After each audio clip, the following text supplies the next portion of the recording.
How do we treat postnatal depression with hormones? So the time following childbirth can be a very challenging time for women. I know all too well myself, having recently had a baby.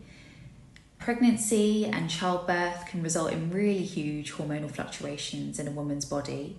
When you're in the state of pregnancy, you often have really high levels of estrogen and progesterone, and going through labour and then childbirth really causes a huge drop in these hormones.